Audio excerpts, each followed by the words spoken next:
देखिए, ये बदकिस्मती है हमारी कि हमारे ये नौजवान बच्चे और कुछ थोड़े से मिडिल एज के लोग हैं, ये ग्रेनेड हमले में ज़ख्मी हुए हैं। और मुझे और मैडम सकीना आइटू जी को ऑनरेबल चीफ मिनिस्टर साहब उमर साहब ने कहा कि आप वहाँ जाइए और देखिए हम क्या मदद कर सकते हैं। हमने सुप्रिटेंडेंट मैडम से भी बात की, हमने कहा अगर इनको कोई बेटर ट्रीटमेंट के लिए कहीं बाहर भेजना पड़ता है तो उसके लिए भी गवर्नमेंट करेगी, लेकिन वो कहते हैं कि यहाँ हम कर लेंगे। तो लिहाजा दुख की बात है। और जैसे ऑनरेबल चीफ मिनिस्टर साहब ने भी आज कहा कि ये बंद होने चाहिए, क्यों हो रहे हैं, रोज़ क्यों हो रहे हैं, जो सिक्योरिटी फोर्सेज हैं वो क्या कर रही हैं। ये खाली हम एक दूसरे पर टिप्पा टिप्पणी करेंगे, उससे बात बनने वाली नहीं है। इनको रोकना पड़ेगा।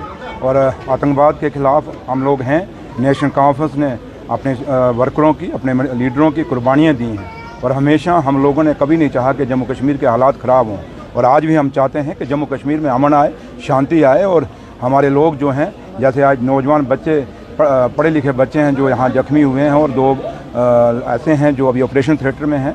अब हम वहाँ तो जा नहीं सकते थे, लेकिन उस भगवान के आगे हम यही दुआ कर सकते हैं कि भगवान उनको ठीक करे और अच्छे हो जाएं और तंदुरुस्त हो जाएं। लेकिन एक बात है ज़रूर है कि ये घटनाएं हो रही हैं, जब से सरकार बनी है यहाँ सोच विचार करने की ज़रूरत है, और क्यों हो रही हैं और कैसे हो रही हैं, इस पर भी एक सवाल खड़ा होता है और हम सवाल खड़ा कर रहे हैं।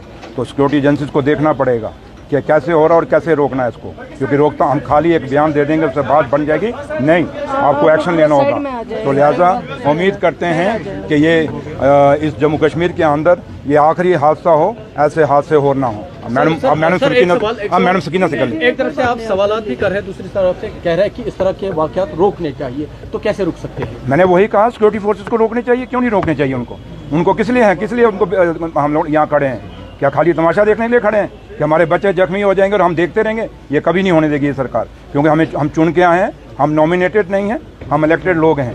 हमें किसी ने अपॉइंट नहीं किया, हमें लोगों ने अपॉइंट किया, हमें लोगों ने इलेक्ट करके भेजा। तो इसलिए हम ये कहेंगे कि ये रुकने चाहिए, सिक्योरिटी फोर्सेज को इसके पे एक्शन लेना होगा, और जो भी ये हालात बन रहे हैं इनको रोकना होगा। ये रोज़ की घटना नहीं चलेगी, इसलिए हम थोड़ा मैडम चलें, शुक्रिया।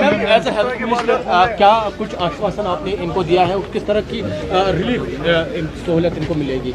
हम तो आए हैं इसीलिए कि अगर इनको कुछ भी ज़रूरत हो, कुछ भी करना होगा इनके लिए, वो गवर्नमेंट बिल्कुल तैयार है। यहाँ डॉक्टर्स हमारे बहुत काबिल हैं, इन लोगों ने भी कोशिश की है कि जल्द इनका इलाज हो सके, और इलाज चल रहा है। सभी पेशेंट से हम मिले, सिवाय 2 के जिनकी जो सर्जरी थिएटर में है, OT।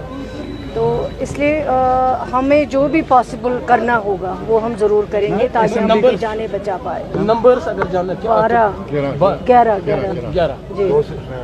कल असेंबली का पहला इजलास होने वाला है, उससे पहले आप ऐसे अटैक्स हम देखते हैं यहाँ पे कैसे नहीं होने चाहिए, ऐसे अटैक्स नहीं होने चाहिए। ये बदकिस्मती की बात है, और ये एक सवालिया निशान है कि ऐसे अटैक्स क्यों हो रहे हैं। और जब आप कह रहे थे कि यहाँ नॉर्मल सी है, सब कुछ ठीक है, कुछ भी नहीं है, तो अचानक ये रातों रात अगर ये सब कुछ हो रहा है, ये बजाज खुद एक सवाल है।